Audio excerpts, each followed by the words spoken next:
All right. Welcome back to Eyes Open Media. Hope you guys are doing well. It is April 6th, 2019. This is the Iraq Report. And I know that I haven't been doing the Iraq Reports on a daily basis on this channel. That's because there's not a lot to talk about right now. Just not a lot to talk about. And I don't want to just force videos. So when there's nothing to really talk about, then some of the extra stuff just get included into the fiat report on Currency 365. All right, so let's get to it because there's some things we want to talk about here. Benny did the pay per view about the reset of Africa, which was a good video. I did watch it and paid for it. I paid for it and watched it. And I think he has another show. He has another show, free show coming up either today or tomorrow. So look out for that. Okay, so let's talk about this. It says an Iraqi-Iranian agreement to complete gas and electricity talks in Baghdad. Okay, now remember, Donald Trump gave them another 90 days, which ends around June, okay, to figure out, how to stop using the Iranian gas and electricity and abide by the sanctions, right? So Prime Minister Abdul Mahdi and the Iranian president. Now, Abdul Mahdi is in Iran. He did go to Iran. So if you didn't know that, he is in Iran. So Abdul Mahdi is in Iran right now. Not they have the old picture of the Central Bank of Iran governor and the Central Bank of Iraq governor shaking hands and doing things like that. But I don't know why they put that picture instead. But whatever. Okay, so Abdul Mahdi and Rouhani agree on the official talks between the two sides to complete the implementation of financial and banking agreements between the two countries, and for this purpose, will head the Central Bank of Iran to Iraq at the earliest opportunity. He will meet with the Iraqi Central Bank president or governor, alaq, financial officers, and other Iraqi banks, according to the report by the Central Bank of Iran on Saturday. All right, the volume of exports of the Iranian gas to Iraq more than $4 billion, in addition to $8 billion of the private sector export to Iraq. Okay, so this is what's going on, man. So there's an agreement to complete the gas and electricity talks in Baghdad. Now, remember, Saudi Arabia also started supplying energy to Iraq as well. So interesting timing on that. And so we got what Prophet Solomon said, back in the summer, that once we see Iraq and Iran sign do business deals together, then it'll be a signal that we're at the end. So they've done it. They've done, I mean, how many more business deals can they do, right? I mean, they've done everything together. So, so we should be at the end then, right? We should be at the end because we've seen it all. We've seen all the business deals that they can do together. They've signed so many agreements. They've done so many things at the borders, inside the banking sector, central bank, money supply, everything. So they've done it all. Exchange, national currencies, remittance. They literally are the same country now. So we've seen that. So now we wait, right? We wait for the break in the system and and the dinar to start rising. Okay, so yeah, that's what we do. Okay, moving on. So let me pull this over here so I can make sure I'm on track. And let's go here. It says heavy losses incurred, what should have been heavy losses were gained, or heavy losses happened because in Iraq, as a result of the cancellation of visa between him and Iran, between Iraq and Iran. Okay.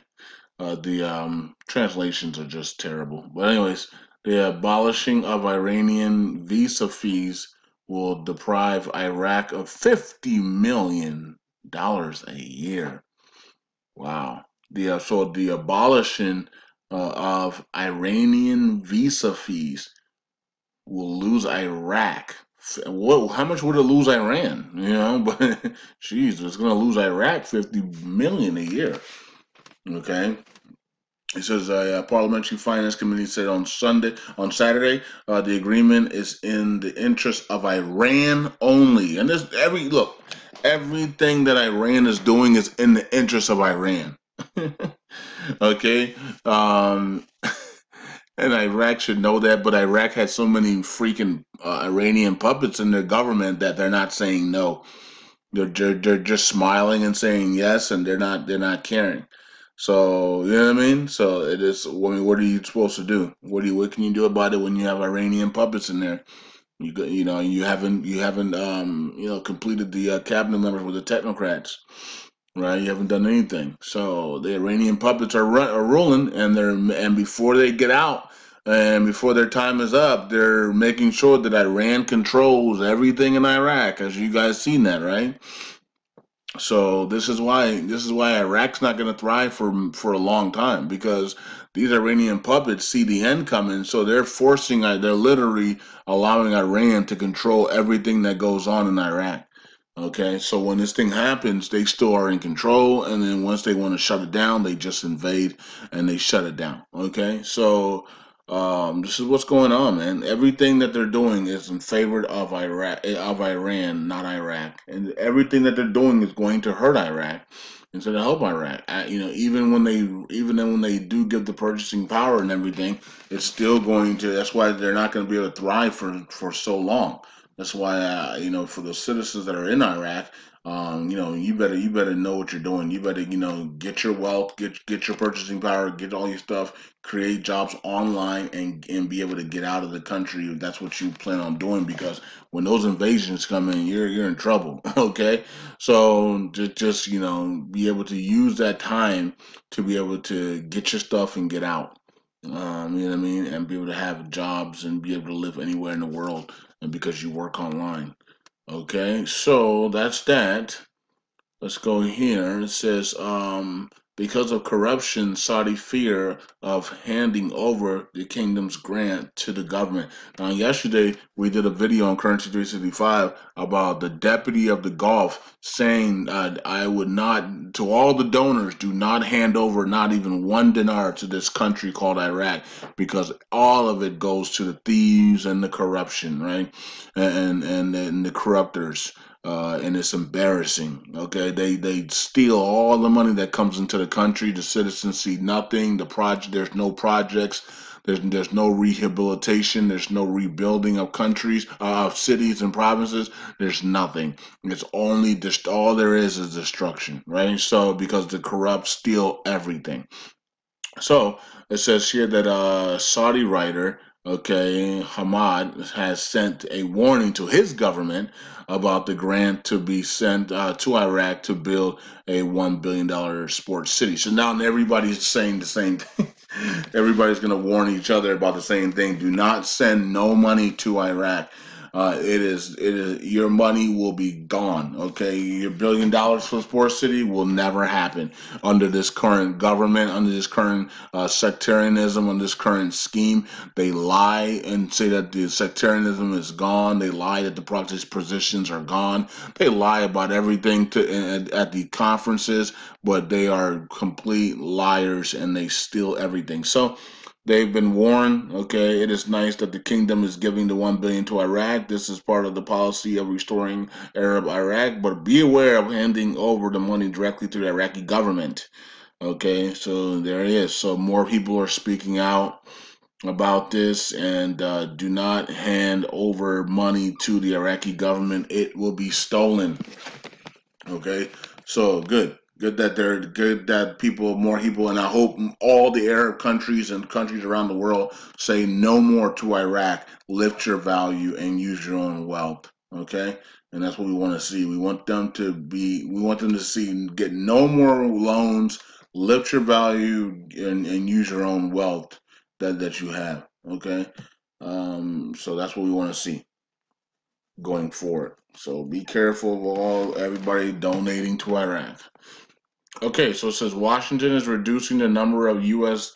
diplomats in Iraq. Okay, So it says the administration Donald Trump is considering reducing the diplomatic mission in Iraq and Afghanistan, okay, as part of the border effort to save United States from the 18-year deadly conflict in Afghanistan, according to the U.S. officials.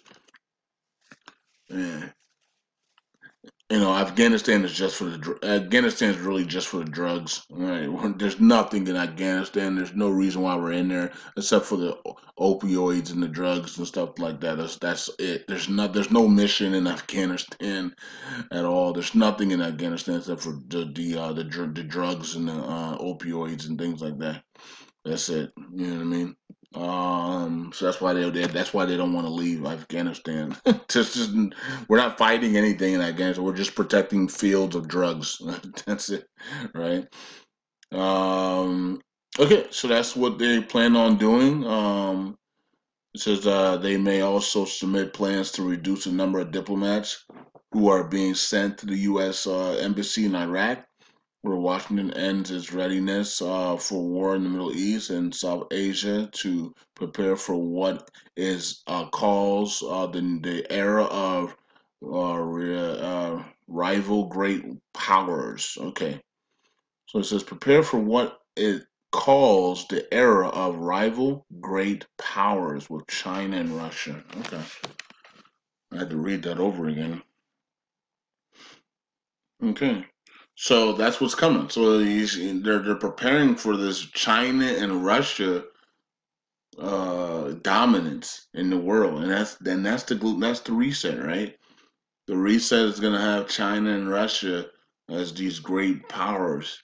Of course, we're backed by the BRICS, right? And China's currency is going to try to gain that world reserve strength, and the West is going to suffer under debt, and that's what we're suffering right now, right? We're suffering. The Western world is suffering under debt, right? Conflicts, debts, and immigrants. That's what we're suffering under, and that's planned. That's been planned. That was a planned, orchestrated thing. This is why we were screaming at the European countries to not take in the immigrants. You know what I mean? Not because we don't like people. It's because it's a planned agenda by the New World Order to destroy the Western world, right? And so, you know, why do you think all the rich countries in the Arab world didn't take them? Because it's a planned agenda, right? So that's why they walk right by the rich Saudi Arabia, rich UAE, rich Kuwait, you know, and all these other rich countries in the Middle East and then risk their lives on boats and ships to go all the way to Europe. You know, like come on. No, it's an agenda, right? And we called it out years and years and years ago. And many of these European countries didn't care. They said shut up, and then all of a sudden now they're complaining that there's immigrants are raping their women and destroying their towns. Yeah, it's too late now, right? And so it is what it is. Now you can't kick them out, and now you're having problems at their borders overflow of immigrants. Now they're talking about shutting their borders. You know, Denmark and Italy, all these countries are now trying to shut their borders, and and their countries are just the countries are in complete mess, right? But we warned these people right on here on Currency 365 and Eyes Open Media. We warned them, don't do it. It's an agenda, and they just told us to shut up. So now you pay the consequences for that. America isn't going through that, right? America isn't going through that because we didn't allow millions of immigrants that we don't know just flood into the country, and with an agenda of the new world order. We didn't allow that. So. And if we had, we probably wouldn't be talking right now because many of us would either be either be in a would be we probably would already had a civil war already in America. Uh, okay, so moving on from there, let's go here. Deputy, a great consensus on the names of the defense and interior can be easily passed, right? Okay, so we know that the name we know that the cabinet ministers could be already passed long time ago. And I think everybody knows that by now. I think people are not stupid, right? People know that you have four names left and you can't pass them, and you've been in, and you've taken office since October. Something's not right, right? Everybody, I think people with common sense know that. Why hasn't Abdul Mahdi had an emergency parliament meeting to pass the cabinet members? Why hasn't he even cared about talking to the people about the cabinet members? Why doesn't he say anything about the cabinet members anymore? Right? Like, so there's a consensus from everybody on the net that Abdul Mahdi is literally trying to pretend that the cabinet members aren't complete. Like, he's literally trying to pretend that the cabinet members are complete and that they don't need to be completed, right? So and so he doesn't want nothing to do with the completion of the cabinet members. I don't think he ever had wanted anything to do with it after the threats that came from Iran and the Iranian puppets. You know what I mean? I think maybe in the beginning he was like, "Okay, cool, let's get the cabinet members done." But then they came out and said, "No, you're not. You're not going to break the system and remove our power." Right, and so he was, and then they threatened his life. Right, so he's been different since then, hasn't he? So yeah, so they said that these things are easy, especially the defense and interior minister. These are easy stuff. We already had a lot of these people's names that we liked. We've already agreed upon many of these people, many of these cabinet members, and so the problem is Abdul Mahdi not bringing the draft law to Parliament to vote on it. Because at the end of the day, they could have all the meetings that they want. I said this already. They could have all the meetings that they want on the cabinet members. But if Abdul Mahdi doesn't bring it to Parliament for a vote, because he's the prime minister and he has to bring it for a vote, then it doesn't matter. Okay, so if Abdul Mahdi doesn't bring any of this stuff to a vote, it doesn't matter what Sauter says. It doesn't matter what. That's why they have to remove him, because Sauter said it doesn't look like Abdul Mahdi wants the cabinet members to be completed. So I'm going to design a new project to then remove Abdul Mahdi. We haven't heard from Sauter since. So, you know what I mean? So I don't know what's going to happen with that. But yeah, they're not fooling anybody. Since the government cabinet members is living in a state of ripple between the tide and the calamities, we find a breakthrough in the ministries offset with the spasm or whatever it's called. I don't know what that is. Of other ministers in other times. Get the opposite, noting that in the previous period was the dilemma confined to the Ministry of Defense and Interior offset is offset flexibility in the Ministry of Justice, what the scene today reflected. Okay, now remember Sauter's coalition, Suran, whatever it's called, right? Said 2 weeks ago that the cabinet members after Malik, well, about 3 weeks ago, Maliki's goons were laughing at Sauter's alliance because they said you guys can't even pass the last four cabinet names. And then Sauter's coalition, Suran, came out and said, "Watch, we already agreed on the names. We'll get it. We'll have it done. We'll have the draft law in Parliament." And then that week went by, we didn't see anything. Then they come out again and say that the last week, that this week they'll have the names in there, and then that didn't happen. Why it's not happening? Because Abdul Mahdi is the one that has to have. He's the one that gives permission to vote on the cabinet members, and he has no plans on doing it. Okay, so I told Sauter that it's time to move. Right, it's time to move in and get the guy out because he has no plans on doing it, and he's going to take a lot of vacations, and he's going to put Parliament on a lot of vacations so he can just continue to delay all the way till October, and then Sauter can then kick him out because his year is up. So he's going to waste a year. like LeBron in LA, right? LeBron comes to LA. He came by himself. You know, Paul George didn't come. He didn't even talk to. It didn't look like he didn't even talk to Paul George. Like, yo, you coming to LA or not? Like, Paul George stayed in OKC. No one else came with LeBron James. He came by himself to LA, and then he gets hurt, and that really helped. That really hurt them. And then, of course, the trade talks for Anthony Davis really hurt the chemistry of the team. They were upset, and then they literally squandered a whole year. Well, Abdul Mahdi's doing the same thing here. He was given a year. He was given 6 months, then he was given a year, and he's going to squander the whole year, and then they're going to have to pick somebody else. But as long as he does his job, he doesn't get killed by Iran, so he doesn't care. Okay, so there you go. So that's what's going on. And let's wrap it up with this. It says a source reveals the main objective behind Saudi Arabia's supply of electricity to Iraq. The main objective behind Saudi Arabia's supply to Iraq is pointing out that the price of electricity from Saudi Arabia amounts to half of what Iraq paid to Iran. Oh wow, so it's half of it. Okay, Saudi Arabia movement inside Iraq came U.S. payment, noting that Saudi Arabia's electricity supply to Iraq will withdraw the argument on the issue of commitment to the application of U.S. sanctions on Iran. All right, and I said this back in November, December. Why don't they just use Saudi Arabia electricity? Why are they still using Iran? Because they are Iranian puppets and they don't want to stop being Iranian puppets, right? They could easily use Saudi Arabia's electricity and they refuse to. Now Saudi Arabia is helping out with electricity and they're still using Iran. So and then as soon as Saudi Arabia comes to Iraq and does electricity with Iraq, Abdul Mahdi runs to Iran, okay, to make sure that he's not part of it, right? And then they do deals there for more energy and gas with Iran. You see what's going on? Abdul Mahdi is so afraid of Iran.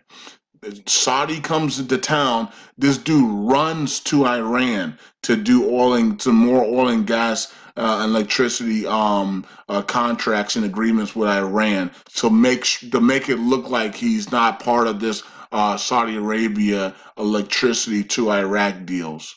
It's unbelievable, man. This guy is so afraid of Iran. Remember, when Iran came to town, he started snitching on a body.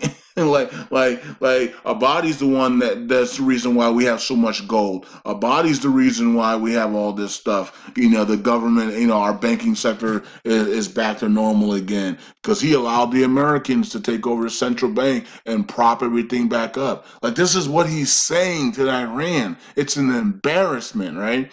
So he's very scared of Iran. He's an Iranian puppet.